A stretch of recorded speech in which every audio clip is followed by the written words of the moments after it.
प्रस्तुत है क्षेत्रीय समाचार एकांश का कोविड-19 पर विशेष कार्यक्रम। नमस्कार श्रोताओं, आपके साथ मैं पंकज सनवाल खुलबे। श्रोताओं, देश में कोविड संक्रमण से स्वस्थ होने की दर 68% हो गई है। केंद्रीय स्वास्थ्य मंत्रालय के अनुसार पिछले एक दिन में 48,900 मरीज ठीक हुए हैं। देश में कोरोना संक्रमण से ठीक होने वालों की संख्या अब 14,27,005 हो गई है। वहीं श्रोताओं, स्वास्थ्य विभाग द्वारा कल रात जारी बुलेटिन के अनुसार प्रदेश में 501 लोगों के कोरोना पॉजिटिव पाए जाने के बाद कुल संक्रमितों की संख्या 9,402 हो गई है। बीते 24 घंटे के दौरान सबसे अधिक 172 रोगी हरिद्वार जिले में मिले हैं। इसके साथ ही उधम सिंह नगर जिले में 171, नैनीताल में 85, पौड़ी में 9 और देहरादून में 38 व्यक्तियों में कोरोना की पुष्टि हुई है। पिथौरागढ़ में 3, बागेश्वर में 10, रुद्रप्रयाग में 2, टिहरी में 4, उत्तरकाशी में 5 और चंपावत और चमोली जिले में एक एक रोगी मिला है। प्रदेश में अब तक कुल 5,963 रोगी स्वस्थ होकर घरों को जा चुके हैं और 3,283 बीमार मरीजों का विभिन्न चिकित्सालयों और कोविड केयर सेंटरों में उपचार किया जा रहा है।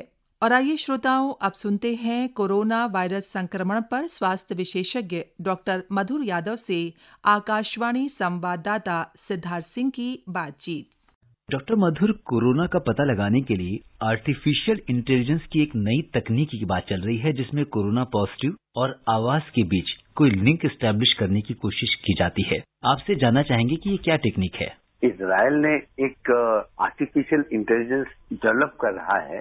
इजराइल जो हमारा जो रिसर्च डेवलपमेंट ऑर्गेनाइजेशन DRDO के साथ मिलकर, जिसमें लेडी हार्डिंग मेडिकल कॉलेज भी एक सेंटर है, इनके काफी सेंटर हैं। इन लोगों ने क्या किया है कि एक व्यक्ति आता है टेस्ट कराने के लिए, उसका पहले तो वो कहते हैं एक कि आप इसमें अपना स्पूटम दे दीजिए, अपना सलाइवा इसमें स्पिट कर दीजिए। दूसरा क्या करते हैं कि वो जैसे कि RT-PCR करते हैं, ऐसे आपको नेज़ोफेरिंग से सैंपल लेते हैं RT-PCR के लिए। तीसरा वो आपकी वॉइस रिकॉर्डिंग करते हैं। वो ये देखते हैं कि क्या कोरोना इन्फेक्टेड पेशेंट में जिसको कोविड इन्फेक्शन हुआ, क्या उसकी वॉइस में कुछ चेंज आता है, क्या उसके किसी सिलेबल में कुछ चेंज आता है। बाद में इन सारे रिजल्ट्स को एनालाइज करके हम इस नतीजे पहुंचना चाहेंगे कि जैसे कहते हैं ना कि अगर साहब आपकी कुछ सूंघने की शक्ति में कुछ आपको टेस्ट में कुछ ऑल्टर हुआ तो कोरोना हो सकता है। वैसे कहते हैं साहब ये वर्ड अच्छी तरह नहीं सुन पा रहे हैं, हो सकता है इसको कोरोना हो। इस तरीके से ये इसको डेवलप करने की कोशिश कर रहे हैं। लेकिन इस सारे प्रोसीजर में बताना चाहूंगा आपको, केवल 10 मिनट से भी कम लगते हैं।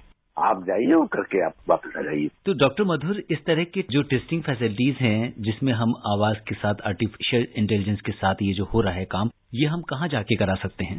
दिल्ली में एक तो हमारे लेडी हार्ट में हो रहा है, क्योंकि मैं वहां पर हूँ तो हम लोग को मालूम है वहां पर हो रहा है कि काफी सेंटर्स में भी हो रहा है। आप जाइए और रजिस्टर कराइए और 10 मिनट के अंदर वो आपके सारे टेस्ट करके आप बाहर कर देते हैं।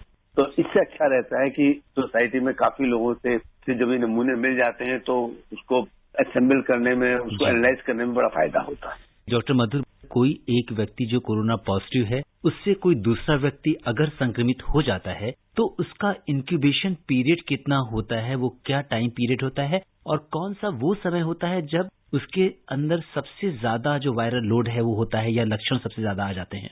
ऐसा है कि इन्फेक्शन जब आप किसी कॉन्टेक्ट से आते हैं उसके बाद से लेके 5 से 14 दिन तक का पीरियड होता है, जो इंक्यूबेशन पीरियड होता है, जिसमें कि आप चांसेस होते हैं कि इन्फेक्ट होने के। पर देखा ये गया है कि जो इंफेक्टिविटी होती है उस पेशेंट के द्वारा वो 14 डे तक रहती है।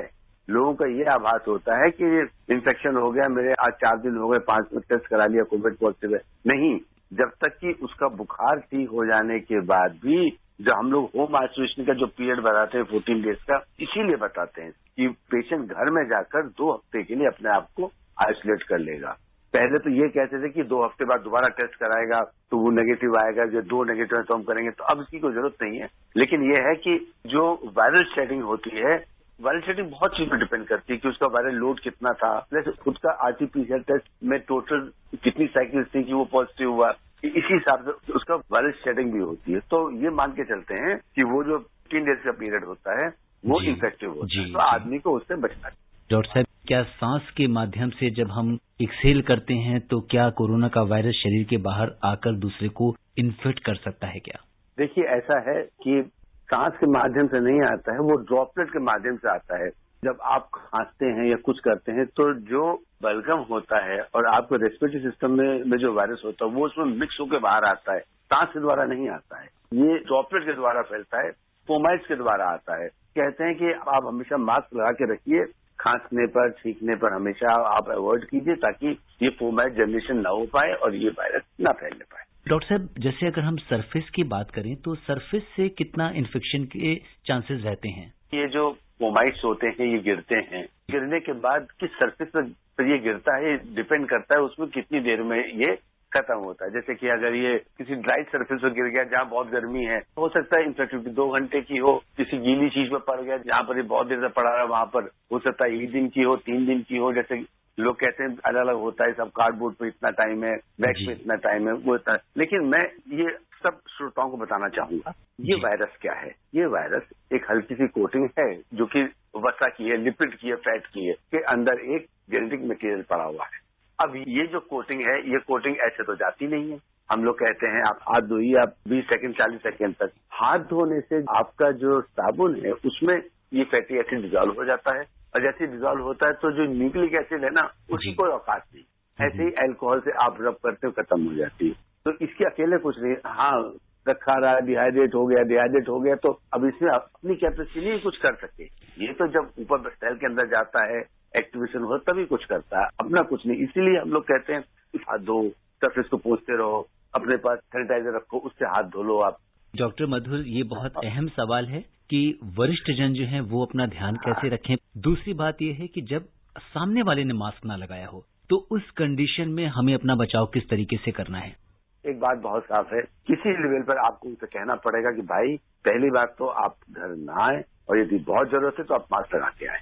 आप बात में कहेंगे, कैसे कहेंगे, वो आपके ऊपर है, क्योंकि इस बीमारी का इलाज प्रिवेंशन है, बाकी कोई इलाज नहीं। डॉक्टर मधुर, हमारे देश के कई हिस्सों में एक मुहिम चलाई जा रही है, रोको और टोको, जिसमें जिन लोगों ने मास्क नहीं लगाया है या जो लोग सोशल डिस्टेंसिंग का पालन नहीं कर रहे हैं, हम उन्हें रोकते हैं, उन्हें टोकते हैं और उन्हें बताते हैं। और एक कैंपेन ये भी चल रही है कि एक मास्क एक जिंदगी, क्योंकि जब आप मास्क लगाते हैं तो किसी और की जिंदगी को बचाते हैं, अपनी तो बचाते ही हैं। तो यहाँ पे इस चीज को समझना पड़ेगा कि मास्क हमारे अपने प्रोटेक्शन के लिए है। आप क्या कहेंगे डॉक्टर मधुर? हमको अब इस बीमारी के साथ तो जीना पड़ेगा, क्योंकि जिन लोगों ने इस चीज को नहीं समझा था उन लोगों ने इसका बहुत बड़ा खामियाजा भुगता। हमारे यूरोपियन कंट्रीज इस बात के उदाहरण हैं, वहां हुआ। तो हम लोगों को टोकना पड़ेगा, बोलना पड़ेगा, स्ट्रिक्ट होकर इस बात को फॉलो करना पड़ेगा। घर से बाहर निकलने पर मास्क बहुत जरूरी है। आप घर पे आए हैं, आप मास्क लगा के आएंगे, आप आए हैं, हम भी मास्क लगाएं, क्योंकि हमको भी आपसे बचना है और आपको हमसे बचना है। तरह तरह के मास्क इस समय अवेलेबल हैं मार्केट में, पर किस तरह के मास्क का हम प्रयोग करें, और जब भी हम मास्क खरीदने जाएं तो किन बातों का ध्यान रखें? हमारे प्रधानमंत्री जी ने भी एक बार कहा था कि आप घर पर हैं या आप ऐसी जगह हैं तो आप अपना अंगूठा भी इस्तेमाल कर सकते हैं, आप किसी भी रुमाल से भी अपना नाक ढक सकते हैं। इसका मेन आइडिया ये है कि अगर हम इन्फेक्टेड है तो दूसरे को ना करें, और अगर दूसरा है उससे हमको ना हो। अब ये बात है कि हम कौन सा मास्क लगाएं। मार्केट में जो मास्क आते हैं, एक जो 3 लेयर होती है मास्क की, वो भी ठीक होता है, और आप अपने घर में कपड़े का मास्क बना सकते हैं 3 लेयर का, अच्छा सा, उसको इस्तेमाल कर सकते हैं, उसको धो भी सकते हैं। जब तक कि आप किसी ऐसे एरिया में ना जाएं जो कि इन्फेक्टेड है, तब तक N95 जैसे मास्क की जरूरत नहीं होती है। करेंसी से या नोट से कोरोना वायरस संक्रमण फैल सकता है क्या? अगर कोई इन्फेक्टेड आदमी उसको छूकर देता है, हाँ फैल सकता है। तभी तो डिजिटल प्लेटफॉर्म का आजकल इस्तेमाल बहुत ज्यादा हो रहा है कि आपको नोट छूने की जरूरत नहीं पड़ेगी। वैसे तो ये है कि यदि आपको ऐसा कोई नोट मिलता है तो उस नोट को अल्ट्रावायलेट लाइट में रखते हैं या जब हम प्रेस करते हैं उसके ऊपर। ये तरीका है जब कोई इन्फेक्शन सोसाइटी में बहुत ज्यादा होता है और आपको खतरा होता है कि पता नहीं अगला आदमी इन्फेक्टेड है कि नहीं इन्फेक्टेड है, इसलिए बेटर है कि आप डिजिटल प्लेटफॉर्म का यूज करें। चलते चलते ये जानना चाहेंगे, क्या सावधानियां हमें रखनी चाहिए?